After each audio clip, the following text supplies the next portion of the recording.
ဒီနှစ်ကွန်းအောင်ကိုင်မှာဘာလို့တော့ရွာမြောက်ပိုင်းကဖူးငုံလေရီးစားရှိရင်ကွန်းအောင်ကိုင်လို့မရဘူးဆိုဖူးငုံကရီးစားရှိလို့လားကျုပ်တို့ကောက်ဆိုင်နေကြတော့ကသူ့ကောင်လေးအကြောင်းပြောနေတိုင်းကြားမိတယ်ရေခတ်သွားကြတော့ကသူ့ကောင်လေးအကြောင်းကြွားနေတာကျုပ်လည်းကြားသားပဲဟုတ်လားဟုတ်လောက်တယ်ဒီညက်နေတော့သူ့ကောင်လေးမျိုးကပြန်လာမှာကိုရွာထိပ်မှာသွားဆောင်အောင်ပါတဲ့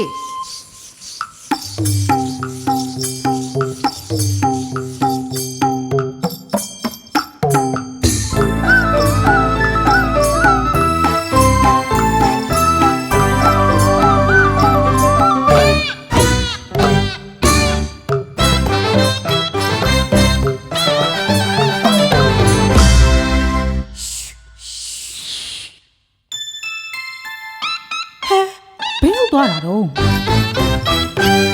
ဒေါ်ကြီးတို့ဘာလုပ်နေကြတာတော့မထူးပါဘူးအေးတဲ့ပဲမေးလိုက်တော့မယ်နှစ်မှာရီးစားရှိတယ်ဆိုအလို့တော့ကြီးတော်ဘသူကပြောတော့ကောက်စိတ်တုံးကညီးကောင်လေးဖိုးဘသူဆိုလားသူ့အကြောင်းကြွားနေတယ်ဆိုခုနကညီးပြောက်သွားတာသူနဲ့သွားတွေ့တာမဟုတ်ဘူးလားကြီးတော်တို့ပြောတာဖိုးအိတ်ထင်တယ်အဲ့ဒါကလူမဟုတ်ဘူး